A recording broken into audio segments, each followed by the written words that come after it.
Hi, everybody. Welcome to Conversations with Calvin, We the Species.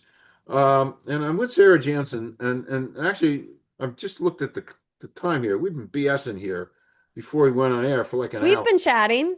We've been chatting, and I'm so enthralled. Truly, I ain't just saying it. I'm so enthralled with your journey, with you, and you are, among many things, an evoker, which means you evoke these emotions and these thoughts in me, and for me to open up and to be so forthrighteous. That's a word, I don't know. But your journey and what you're doing, I so marvel at and identify with from my time with the Women's Health Institute and Hmm. redirecting a lot of my thinking, which is what you do with Her Big Leap, which you started. And as I said to you in my journey here, conversation with Calvin, I've interviewed women in their 30s who've made that big leap, as you Hmm. did. And we're Yeah. going to talk about that. And you're a coach, and you do some amazing, wonderful things. I ain't just saying it because I lived it and I see it and I understand it. And I also understand from everything I've read and looked around, that place where women work, the stress and the politics and all these age-old things. And so women really do need a coach to make dramatic changes. And I know a little bit about changes. I changed myself rather late in life, but nevertheless, I changed myself. So you are not just saying it, Sarah, what you've done, what you continue to do, not only is brave, but it's so needed. And I spent time, uh, Big Leap, herbigleap.com, and kind of absorbing it. So I'm really thrilled. And by the way, I have to pay recognition to Laurens Tijssen Hmm. and Maria Zsal. They're in Poland, and They they have connected us. Yeah. they connected us, I guess, through Influencer Press. And I love the connectivity of our world because Lorenz found me, I don't know, a year or so ago, loved the work I was doing, and boom, boom, boom, we became friends, and boom, boom, boom, they introduced me to people like yourself and brightened my day and enhanced the mission. So much thanks for them for what they're doing. I've become really friendly with Lorenz, and it's been a nice. I never met Maria, but anyway, so this monologue is now concluded. It's concluded. Why don't you say some stuff, some background stuff?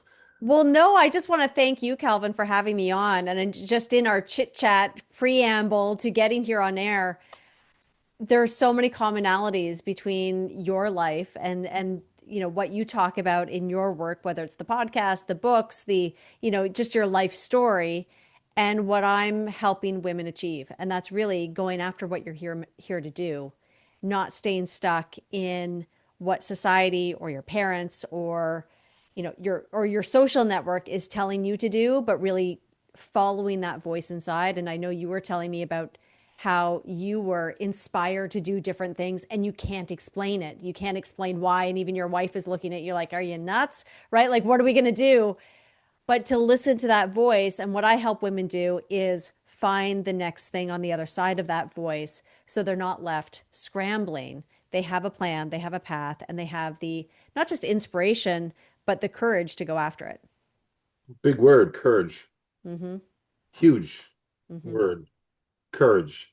It's funny when I always use this analogy when a spaceship is going to be launched. It's so funny. The first 5 feet of getting that. Watch this analogy. It's a great analogy. I made it up. I think I did. Anyway, the first 5 feet of launching that spaceship requires the most amount of energy just to And it get it up. sometimes seems like it's the slowest part, right? Correct. Like the first 5 feet, it's like it takes a long, long time to get there and then it goes. And Correct. I think it's a great analogy For for what you do. what we do and what I help other women do. Yeah. Correct. That first 5 feet. Yeah. Once you get over that first 5 feet, Yeah. then you're moving. And just for clarity, because I don't think we've actually explicitly said, so I help women leave corporate and start their own business, and I help them with the strategy and the confidence and the mindset to do it. And I primarily work with women over 40 who have had 10 or more years of corporate experience, that you can take those skills and experiences and leverage that into a business that's going to be successful. Okay. Just so we're not talking around it, Right. and people know what we're talking about. Correct. And I'm glad Yeah. you said that because I'm assuming people know, but they don't. And they don't Right. know. Um, so, um, question one, I love this question. What inspired you to leave your corporate career? You're 35 years old, you leave your Mm-hmm. corporate career and you transition into entrepreneurship. There's that piece of energy. Well, let me just start by saying it was never a plan, right? Like I didn't grow up thinking I was going to be an entrepreneur. I didn't even know what that meant. I don't even think we used those terms back then in the 80s. It was business owner. And business owner in the very small town I grew up meant you owned a restaurant, a storefront, you were a lawyer or accountant. Like those were business owners. Everyone else got a job. And so what inspired me is that I fell into corporate and I did what all good girls do when you're told to get good grades, go to a good school, get a good degree, and then get a good job. Once I got that good job, it was work really hard and climb the corporate ladder. And that will be the pinnacle of success. That will lead you to the promised land of success.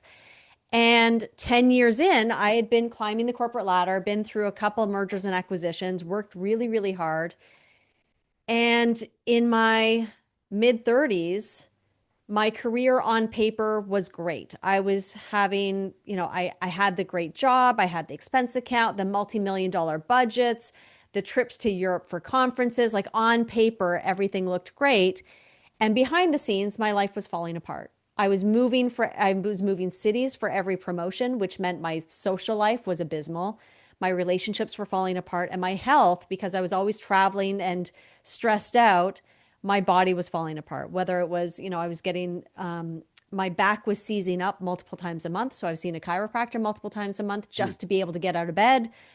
I was getting adult acne. My GI issues were acting up. Like it was just a mess without going into too much detail. And at some point, I became disillusioned with corporate and the politics that was involved, and disillusioned with the industry that I was in, which I told you was pharmaceuticals. That coupled with my life falling apart, I knew enough was enough. But Calvin, I say this, I knew I had to leave corporate. I knew I was drawn for something else. I had no idea what that something else was. And so when I did, I left corporate, I walked away, and my first business failed before launch. And I look back now, and it's because I didn't have the right roadmap. I was trying to get away from something instead of building something that really inspired me. Fascinating because it's the real world, you know. It's the real, I mean, I wish I could say I left and everything went really, really well. Unfortunately, that wasn't the case. And I think that's why I do what I do, is because I didn't have a roadmap. No one was there saying, well, you just do this in this order and sequence and everything will work out. And so I had to learn the hard way over multiple years. And so I've put something together for other women. Okay. So how does I mean, you have such invaluable experience, especially being in pharmaceutical sales, because that's to me is the pinnacle of sales, because for so many reasons, the altruistic side and Mhm. stuff. But how does your experience in sales and marketing and strategy, how does all that come into play in what you do now with your clients? It's a great question. I think that's one thing when I talk to people who come from sales and marketing, and I was no different, a lot of a lot of women say, "Okay, I'm embarrassed to say this, but I can do it for everyone else, but I don't know how to do it for myself." Wow. And that was the same. And sometimes you're too close to the forest. Like you're too close to the trees to see the forest. And so that's one of the mindset shifts, is how do you look at yourself as the product, or how do you remove yourself from the scenario, because it's different selling someone else's product versus selling yourself. It's a whole mindset shift. And am I worthy? Will they pay me this much? What do I have to offer? How can I accept something? How can I accept money for something I could do in my sleep? I had one client just last week say, I could do this in my sleep inebriated, and they're going to pay me really good dollars to do this. It feels weird, but that's what you should be paid well for. And so the principles are the same in terms of sales and marketing, but it's different. I come from the world of pharmaceuticals where we had $1 million budgets. When you're working for yourself and you're starting your own business, not many women I know have multi-million-dollar budgets. And so there are changes to the marketing messaging. It's not Coca-Cola where you can just put your brand everywhere and people are going to buy it, because that brand has been built up over 100 years with very little competition back in the early days. And so there's just brand awareness. How do you cut through the noise when you don't have $1 million budgets? That part, that's where you need to shift. You need to shift the messaging. You need to shift your efforts because you don't have a sales team of 100 people. And so there is the marketing principles, the sales principles are the same, but they need to be shifted going from large corporations to working for yourself and cutting through the noise. Okay. That's funny. You mentioned Coca-Cola. By Mm-hmm. the way, Coca-Cola was invented by a pharmacist. Mm-hmm. A lot of people don't know that. The pharmacist wanted to come up with a vehicle to flavor things. There You you go. know, there you go. There you go. So, was there a pivotal moment? I like these cerebral questions. Was there a pivotal moment when you realized you really wanted to help other women make this transition from corporate to entrepreneurship? It was the moment my first business failed before it launched. I had spent tens of thousands of dollars getting it pre-launch. It was going to be a cold pressed juice company. The manufacturing fell through. I tried to buy the manufacturing plant. It had Wow. just been sold days before. Like I was ready to Yeah. bet the farm, so to speak. I was ready to Wow. leverage my home to buy this manufacturing plant, and it fell through. And I look back now, I'm like, oh, thank goodness. Thank goodness. And then I went through, what some might call a dark night of the soul of like, okay, so now what? Like, this was my plan. This is what I'd been working towards. And I've told my family and friends, and I've put things out there, and what will people think? And I was talking like any people person. I was looking for answers outside of myself. And so I'd go to these networking events. I'm like, what do you think I should do? What do you think? And I had some really great people in my life who said, you know what, Sarah, these are your strengths. This is what you're meant to do. And the term coach kept coming up. Wow. And I resisted it because I'm like, I don't know any coaches. I don't know what how could I take on that identity? And it was coming to terms with, well, it doesn't matter what I call myself. That's what I'm meant to do. Like, I love the sales and marketing. I am really, really not just inspired, I'm passionate about helping women business owners. And so when I looked at what skills and life experience can I bring to the table, who do I want to help? And then taking a look at my own story and being like, sometimes our mess is our message. And what we've gone through and come to the other side of, we're inspired to help others. And I know that resonates with you because you've been inspired to help so many others along your journey. But sometimes our message comes from the mess we've experienced. And so when I took a look at all of these things and put it together, that's where I've said, oh, this is a group of women that not only can I help, but I'm really inspired to help. And there has to be enormous challenges with taking a high-powered executive Hmm. woman and who's now going to be faced with leaving the security of corporate life. So, Hmm. are there any particular challenges that you have to overcome with them? I Uh, think the biggest challenge, many of the women I work with are managers, directors, VPs, C-suite. These are women that have the business chops. These are women that have been running boardrooms or running meetings for years. They've been leading teams of hundreds sometimes. And so it's less so about the business acumen that they bring. It's more so, like I said, how do you translate that into a business where you don't have a team of 100 to help you get it off the ground? It's you sometimes. But more often than not, Calvin, and we spoke a bit about this in our chit chat beforehand, our preamble, It's the mindset shift. It's when you've been conditioned since you were a child that the ultimate goal is the corner office, and you've been working nonstop for not just years, but decades to get there. And that is now your identity. And oftentimes for these women, they are the breadwinner of their home. Like their identity is entrenched in this. When you're called to do something else, or when you stop and say, how this is not what I thought success was going to look like, and you're either called to or you're forced to look at redefining success for yourself, stepping out of that identity that you've owned for decades and stepping into a new identity that feels scary and new and uncomfortable just because it's unfamiliar, that's more often than not the biggest part of the work. It must be hard to help a client find an area that they might be willing, that aligns with them to Mm. find a business, to find something, and that's what you help them do, Yeah. to take their expertise and all that energy, and do the proper alignment and find what might work for them. That's hard. It can be. I would say half of the people that come to me already know what business they want to start. They just don't know how. They need coaching to get there. And I would say half of the people that find me have no idea what business they want to start. Wow. So you have to go down to the bare essentials and roots to help We go them deep. We go really deep deep. sometimes. Yeah. And that's a detailed, involved process that takes time to find.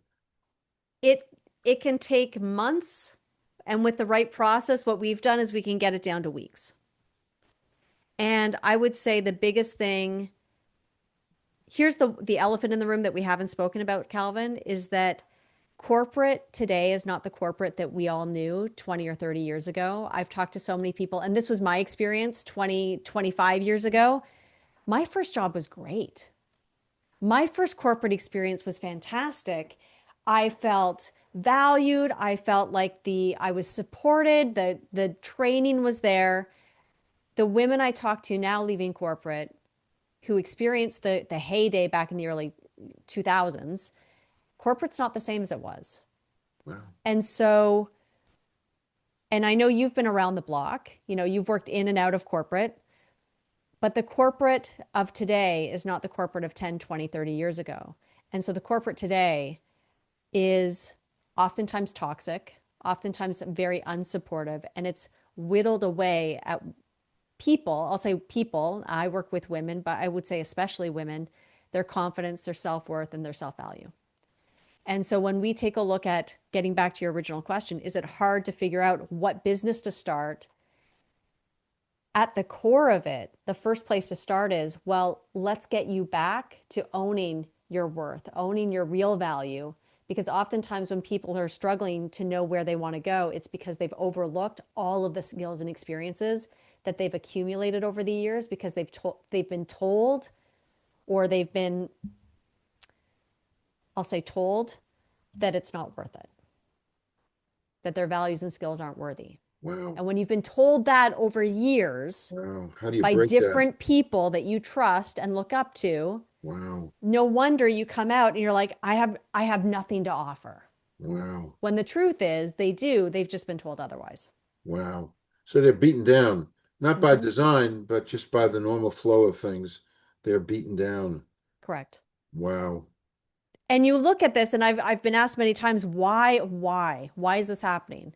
And you look at our economics, and companies are trying to get leaner. We're going through mergers and acquisitions, massive downsizing, AI's coming in, whole departments are getting wiped out. And so the corporations, quite naturally, are trying to squeeze more out of every employee for less.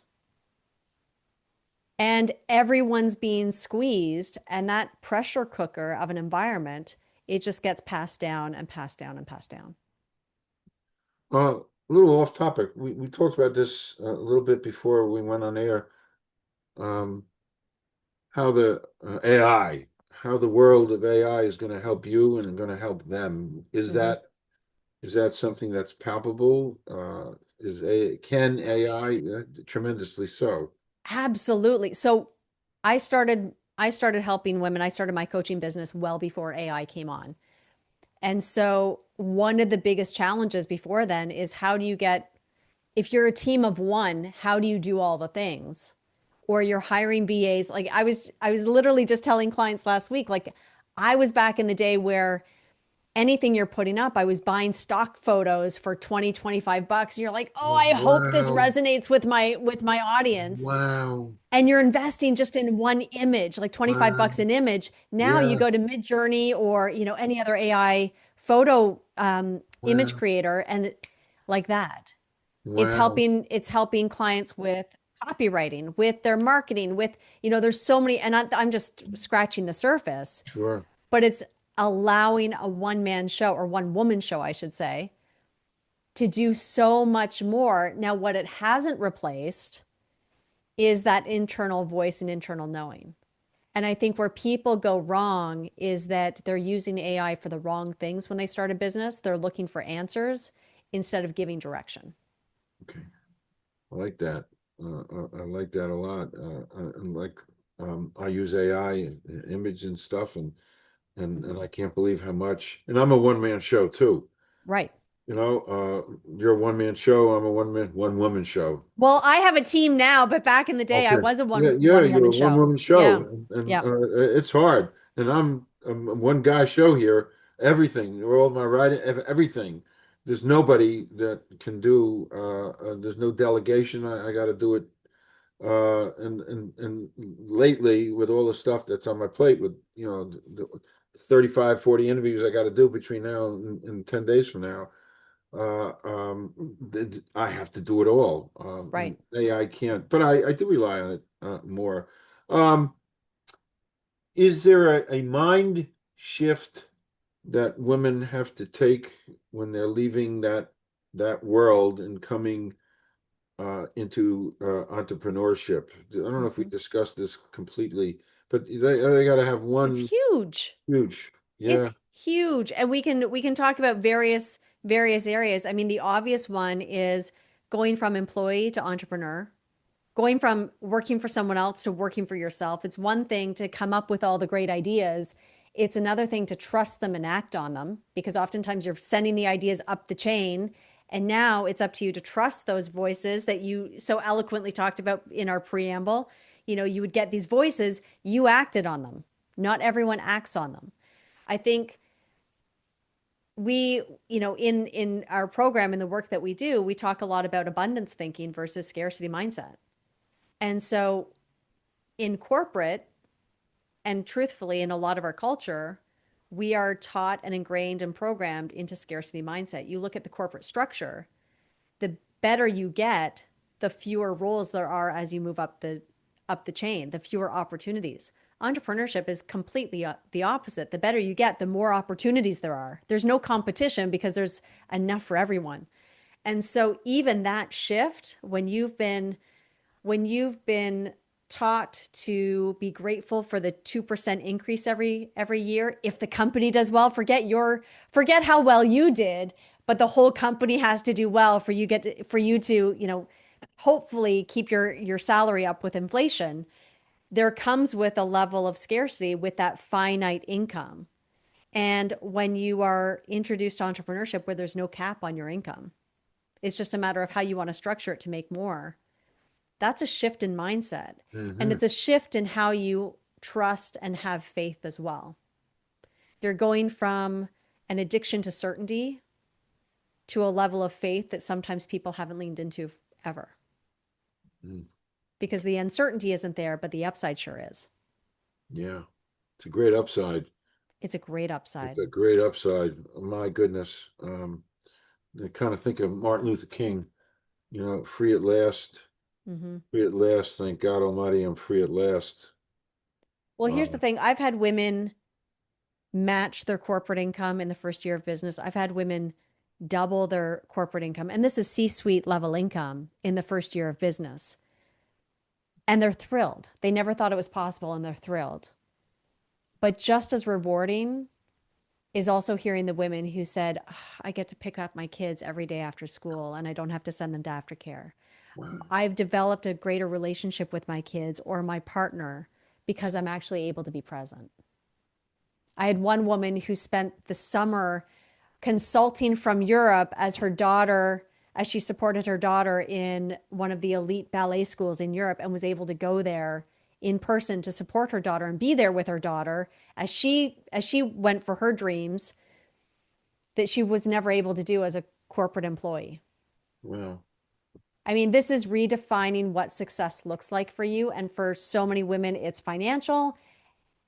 And that's the tip of the iceberg. For so often it's flexibility, it's purpose, it's impact, it's joy. Yeah. Yeah. It is joy. Hmm. Um, Core pillars of her big leap. Hmm. What are some of your core pillars? We work with women on three major pillars. One is that you need to get clear on what you want your life to look like in order to design a business that supports that life. Too often, we come from the corporate world and we start a business thinking it has to look like our corporate life, and we start designing our life around our business instead of having our business support the life we want. That's number one. Okay. Two, By the way, I'm taking notes. okay, take notes. Yes, I'm please taking do. notes. I'm writing stuff down. I mean, how many entrepreneurs do you know that get burnt out because they're grinding in their business the same way they were grinding in corporate, and it's not necessary? Okay. The second pillar are the business fundamentals. This is your, who are you serving? What's your business model? What's your pricing strategy, your value proposition? What's your sales and marketing strategy? What's your positioning? It's the fundamentals of business. Now, we can talk mindset and, attraction and manifestation all we want, but unless you have those business fundamentals, it's going to be a lot harder. And then the third pillar is mindset. That is overcoming your fears, doubts, limiting beliefs, all the things that you've accumulated, sometimes since childhood. Sometimes those are childhood stories that we were told as a kid that are getting in our way of the next level. And sometimes those beliefs served us really well in corporate. And now that we want a new goal, we need to shift those beliefs. Okay. And so those are the core pillars. And it all wraps up into my belief and my core philosophy that entrepreneurship is the best vehicle for women to experience freedom in today's society. Freedom. Freedom. If you look at Freedom. my wall, it says purpose, autonomy, freedom. Freedom. Yeah. Freedom. Great word. Janis Joplin, me and Bobby McGee talks about freedom. Uh, I love that song. Mm-hmm. Freedom's just another thing not to lose, and and that's so eloquent that you said that. Um, People who come to you, they got to have a monumental amount of fears and doubts. Taking that leap is an extraordinary leap. So, how are some of the things, the techniques and things you say and do to help that leap and those fears?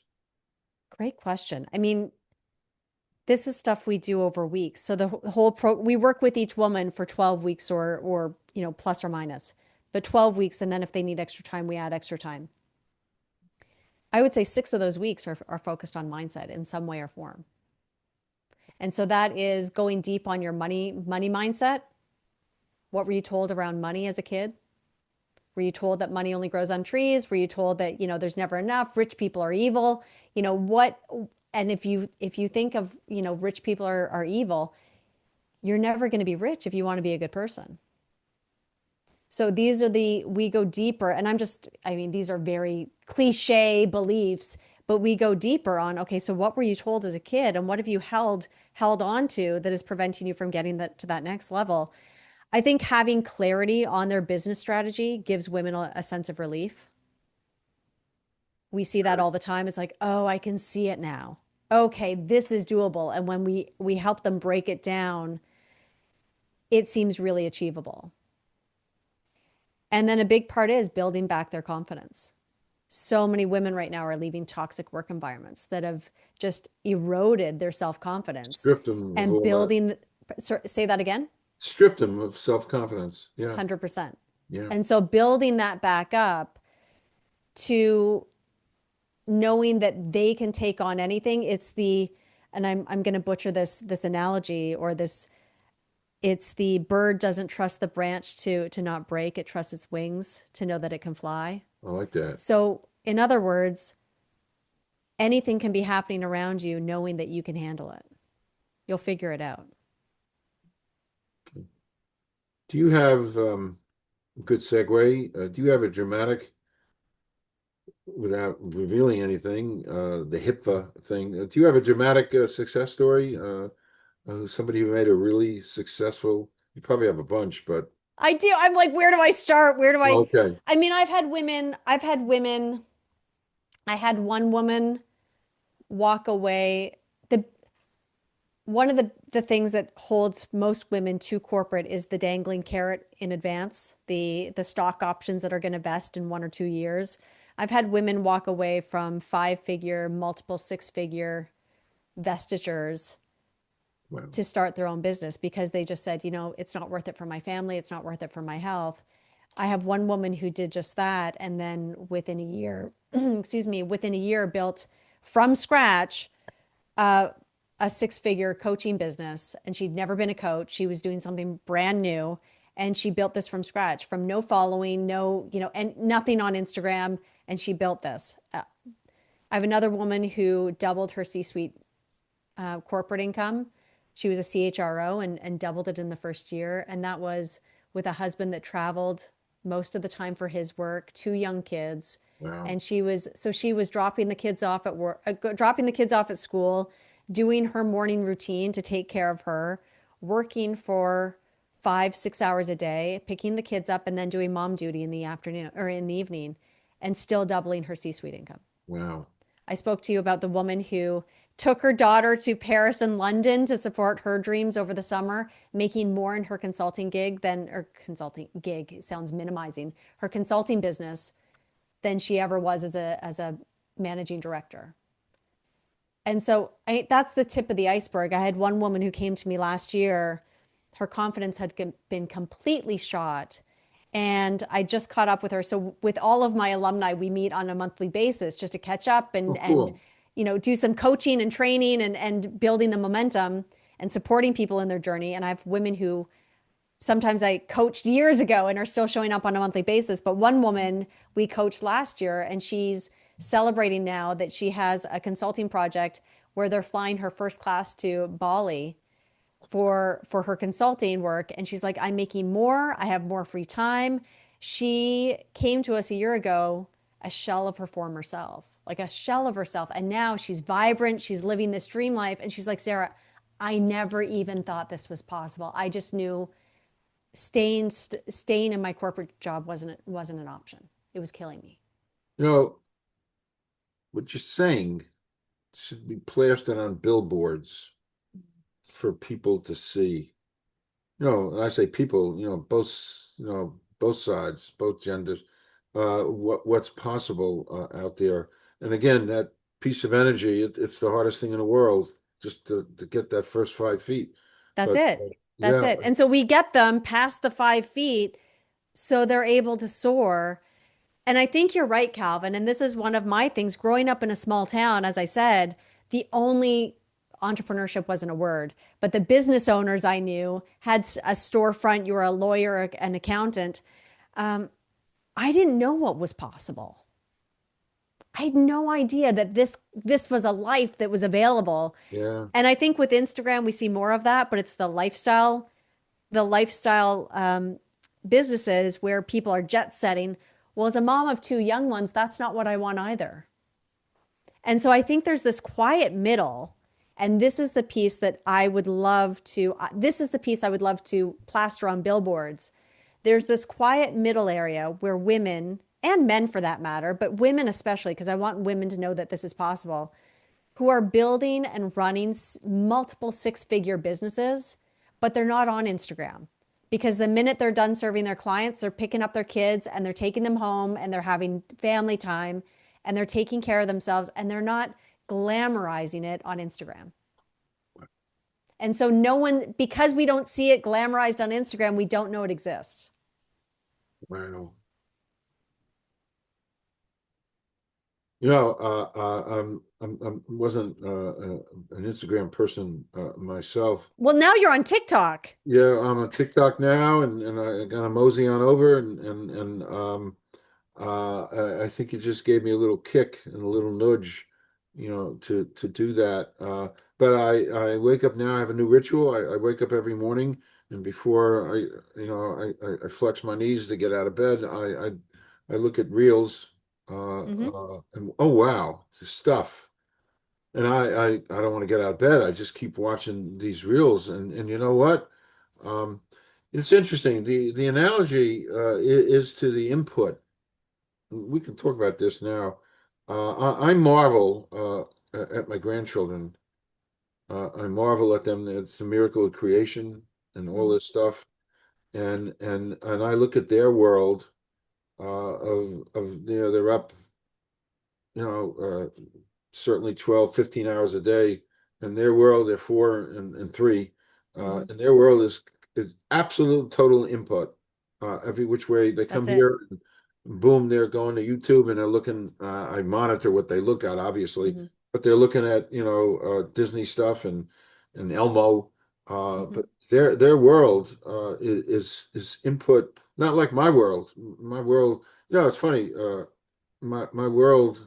I don't know if you knew what this is, the World Book Encyclopedia.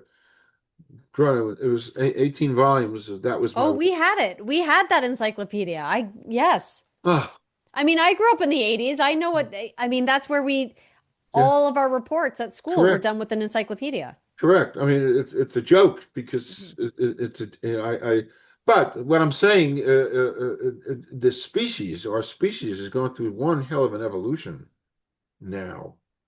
So, Uh, you know what? I so appreciate you saying that because I think what's really interesting when I look, and I have two young boys, and they're 6 and 4 are their ages. So they're around the same ages as your grandkids. yeah, we can fix them up down the We road. should we should do a play date. What I see though, and I notice this in kids in I say kids, but young adults in their 20s, late teens in their 20s, they have more access to mindset rituals, mindset apps. They have more exposure than you and I ever did, at least me. I was familiar with meditation as a kid, but I mean, it wasn't promoted. It wasn't a thing. It was kind of off weird, it was off the beaten path. They have more exposure to this. And yet I feel like they're more of a lost generation than anyone. And here's why, and this is my assessment. And it and I see it as well in my clients who are in their 40s and 50s, is that when failure has never been an option for my clients in their 40s and 50s, when you've always been the high achiever, you've always gotten the A pluses, the 98%, you've excelled and achieved at everything you've done, when you're faced with possible uncertainty, you're not sure if it's going to succeed or not. It's terrifying. And I relate that back to the generation in their 20s right now who are trying to do things new and they have more access and resources to mindset apps and frameworks. And yet they're more lost than anyone because all we see in our input is perfection. It's people succeeding, people doing really cool things. Most of it's glossed over with a filter to make us even look better. There is no room for error. And I think that's a really dangerous place to live because you've lived more than 9 lives, you've had more than 9 careers. You need to allow for a margin of error because sometimes in that margin of error, there's magic. And that's where you find the real next thing. But if you're afraid to live in that margin of error, you'll never find it. so they're living in a sterile world. It's sterile. It's not necessarily real, and they don't have that life.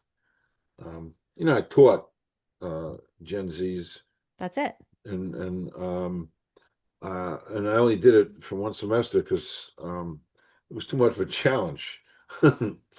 Really, Mhm. and I love, they gave me great grades and I love, but their world was just so sterile, Mhm. as you're saying, It's perfect. perfect world. It's a Yeah. perfect world, and that's not the real world. It isn't. And funny, I taught, 6 years ago, and it was before AI. So all the stuff is getting rewritten. Um, it's time to do a little Calvin off-topic stuff. I kind of forewarned you a little bit. Bring it. Bring Yeah, it. I'm going to bring it. All right, we got a few things off topic, Okay. Sarah. So, scenario number one, Hmm. excluding a family or friends, somebody living or dead you'd like to spend a day with. And there could be a few. There's no rules here. That's easy. Oprah. Boom. I have so many questions for Oprah. How does a little girl who's 4 years old, a black little girl from Mississippi, grow up to be one of the most influential women alive ever? Like, I'm fascinated with people's mindsets and what takes them past adversity and what makes them lean in. What makes a woman who's been fired from a news station a few years later have the chutzpah to buy the whole studio? Like, who's in her ear besides God, right? Because I know she speaks of that. She's very spiritual. Who's in her ear saying this is possible? When you've never had anyone, presumably, in your world that's done that, let alone shown you the way. Like, I'm fascinated by that. Yeah. Yeah. Well, she's one of on top of my list too. I actually had a chance a few years ago. I sat 2 feet away from her. She was being interviewed, but Dr. Oz, and I was in the first row because I had some credentials. And I something really funny. She at the time for that show, she had just starred, acted, and I don't know if she was the The star. color purple? No, it was The Immortal Life of Henrietta Lacks. I don't know if you're Oh, familiar with, yes. about Hmm. that black woman from maybe the Yes. 30s. They used Yep. her cells because her cells The were HeLa unbelievable. cells. Yep, Yeah. correct. So she I studied produced. biochemistry Oh, in university, so that's where okay. I'm familiar with that. Yeah. Okay. So a woman wrote that story, and Oprah got a hold of it, and she produced the movie, and it was a movie. And so Dr. Oz had Oprah, a star from the movie, I forget who it is, and Mm. the writer of the book. And because I had a VIP thing, long story, I was sitting, and I knew I was going to be sitting a couple feet away. So I wore the craziest pair of socks I ever had, and I crossed my legs and I was moving my legs up and down. So every commercial break, she looked at my socks. I did this by design Hmm. because Get her attention. Hmm. I wanted her to come over to me and talk to me. So during the breaks, I was kind of swinging my legs back and forth, and she kept going. I got to start laughing and going like this, and I'm saying this is working. Hmm. Well, because I was mentoring at the time two African American kids who were brilliant, brilliant, off the charts, brilliant, and I love them. They called me Uncle Cal because we were like family, and I wanted Oprah to know about these kids who were doing such amazing things, and that I did it for a purpose. So my hope was, after the show and such, she'd come over to me and start talking, and I would fill her ears uh, with stories about these kids that she should know about. Unfortunately, she left during the next commercial break, gone. So my dreams and hopes were shattered. But I took a picture of my socks because I do crazy things, and I sent it to her office out in That's California. great. So be it. Okay, so that's a great answer. Another Calvin question. Do you have any favorite movies? Oh, that's a tougher one just because with young kids, I don't Oh, watch a okay. whole lot of TV. Yeah. And when I do, sometimes it's you know what? Our family's been into Moana a lot lately. Moana is about a girl who listens to the voice. I'll use this just because it's so apt. And I mean, we love the music. My kids, my boys love the music, my youngest one especially.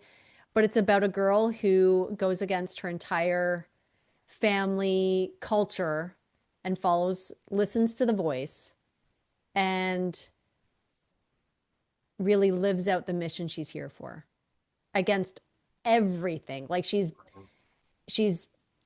told to stay on the island and she goes wildly off piste. But it's really about leaning into the voice and trusting and all the adventures along the way that aren't always, it's not always going to fall into place, but it's the adversity that makes you stronger and ultimately works out. Okay. Great answer. Great answer. I watch my my gosh, I'm watching all this stuff with the kids, Elmo and Mm-hmm. and all this stuff and 10 little monkeys jumping on the bed. That's a Oh, good. I mean, Mm-hmm. and I love it. And it's a wonderful thing to see the world through their eyes. Yeah. It's just a great thing. So, winding down, because we have hours more of I questions feel there. like we could talk for Oh, we hours sure more. can. Yes. We haven't even scratched the surface, which is why I'd love you to come back. By the way, you can do an alumni night. We can talk. Oh, Think about that. okay. Do an alumni night. It's sharing your message. I love that. It's sharing your message Yeah. of her big leap. And get people to talk about it. The more we expose people to things, the more they learn. Which is the last question I'm going to ask you. Do you have an ultimate goal with her big leap beyond I helping women, launch business? Do you have a goal? Great question. I know that if by working with women in the coaching business, there's only so many people I can touch. We're trying to expand and help more and more women on a very personal. We work with everyone on a very personal one-on-one basis, within the company. My vision is to inspire. I don't want to put a number on it, but I want to inspire all women to go after their own freedom, whatever that means for them. And here's what I mean by that. If you are in a toxic work environment, if you are in a toxic marriage, if you are in a place that is either keeping you playing small or just doesn't feel right and there's a misalignment, it can feel really, really scary to lean in and trust that voice. And I'm using that language only because you use that language in our preamble, Calvin, but to listen to that voice and trust it and honor it, that's what I want for each and every woman. And I think we're at this critical juncture in our culture right now where where it, there's more and more opportunity for women to really go after it. I'll Great. just say that. That's great. Perfection. This was perfect. Perfect, perfect. Yes, we haven't scratched the surface. There's so much more, but for another day. So thank you so much for being here. And I'm so glad this was great chemistry. It is great chemistry because we kind of we're on the same thing, and this your values, my values, stuff that I've been seeing for a long, long, long time. I mean, I got involved with women's lib a long, long, long time ago, as I did. So all this stuff is part of me. That's why, I take pictures with 75 women behind me because I'm You involved. mentioned that. Yeah.